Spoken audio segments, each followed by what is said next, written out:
अगर दिनों पे मुसीबतें पड़ती तो दिन अंधेरे में तब्दील हो जाता, रात तब्दील हो जाता। अरे बाबा ये मुसीबतें अगर पहाड़ों में पड़ती तो पहाड़ गिर जाते तो हो जाता। मुसीबतें किसी की जलता हुआ दरवाजा खातून जन्नत को इस तरह से ढकेगा, वो जलता हुआ दर पहलू इस तरह से गिरा कि पहलू शिकस्ता हो।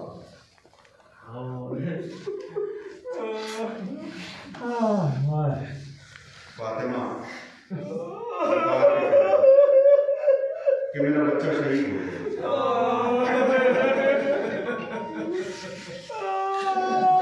दुनिया में आने नहीं पाया। क्या मजलूमी बयान की है, बच्चे ने बोले शहीद हो कैसे बयान की। घर में लोग डराना चले गए, घर में दाखिल हुए, अली के गले में रस्सी बांध के घसीट के नौजवानों की अर्ज कर दो, ये सब कुछ होता रहा। अमीरुल मोमिनीन ने तलवार क्यों नहीं उठाई, सवाल उठता है। नबी की वसीयत है, नबी की वसीयत न होती तो किसकी मजाल है कि दर सैयदा बाहर के ऊंची आवाज में बात करना। ये बात अमीरुल मोमिनीन ने बयान भी की। दरवाना घर में दाखिल हुए, अली के गले में रस्सी बांधी, घसीटते हुए लेके चले।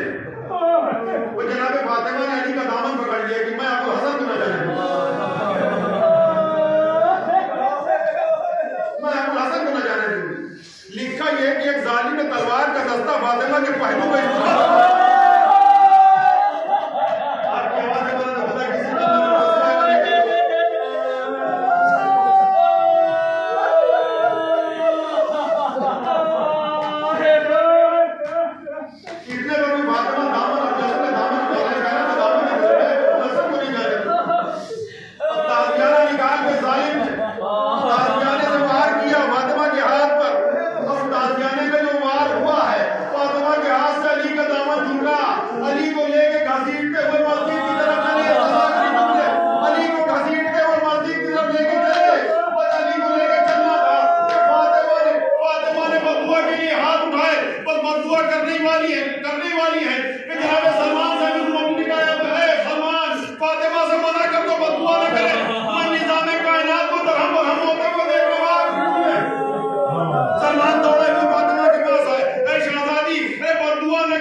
मुझसे बयान कीजिए क्या करना है।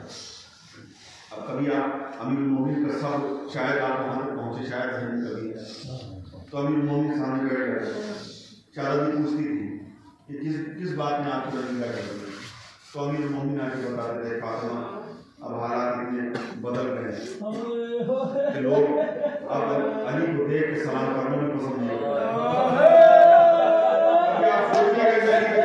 नबी के बाद किस तरह से फातिमा अब लोग सलाम के काबिल भी नहीं समझते। अब चाचाजी फरमाती है कि हसन काम न करे, आप मुझे सलाम कर दिया करें, आप मुझे सलाम करें, मैं आपको सलाम। इसी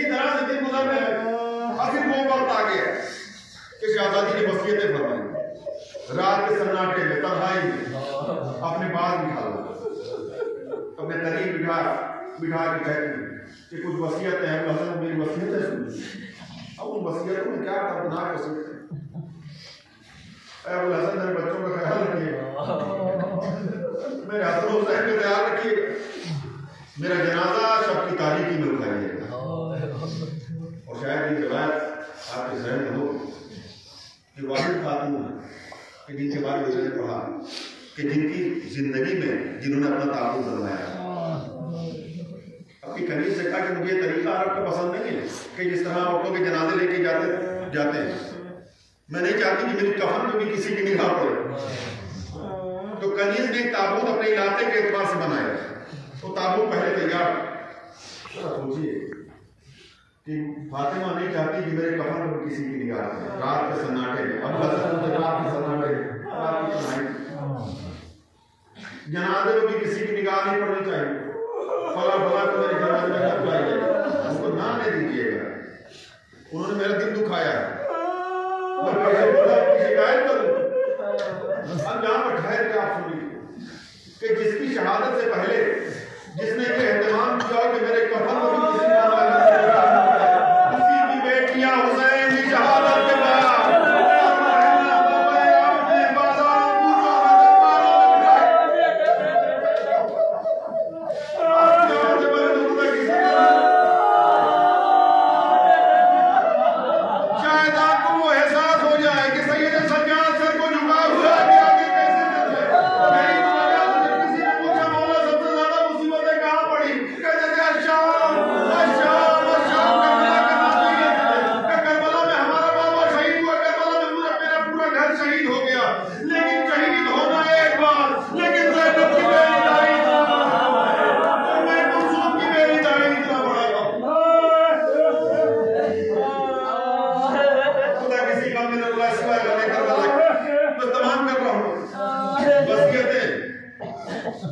वसीयतें आपने कर ली।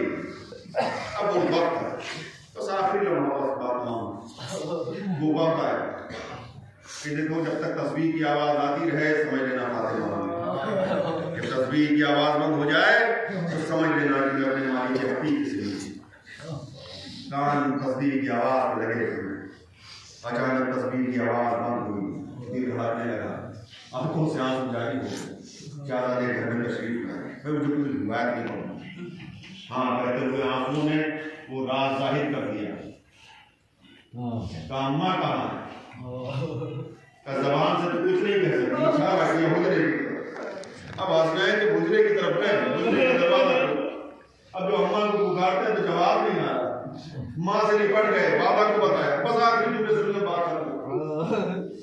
जब कफन देने लगी, कफन दिया जाए, अमीरुल मोमिनीन ने बुलाया, सारे बच्चे आ गए, घर वाले जमा। आखिरी मर्तबा सैयदा के चेहरे की दीदार कर लिखा ये है कि सब सराहने खड़े थे, लेकिन एक शख्सियत वो थी जो सराहने नजर नहीं आती। शायद आप इस दर्द को महसूस कर सकें। सब सराहने खड़े हुए थे, शख्सियत वो थी जो सराहने नजर नहीं आती थी। वो कौन शख्सियत थी? वो मेरे मजलूम इमाम हुसैन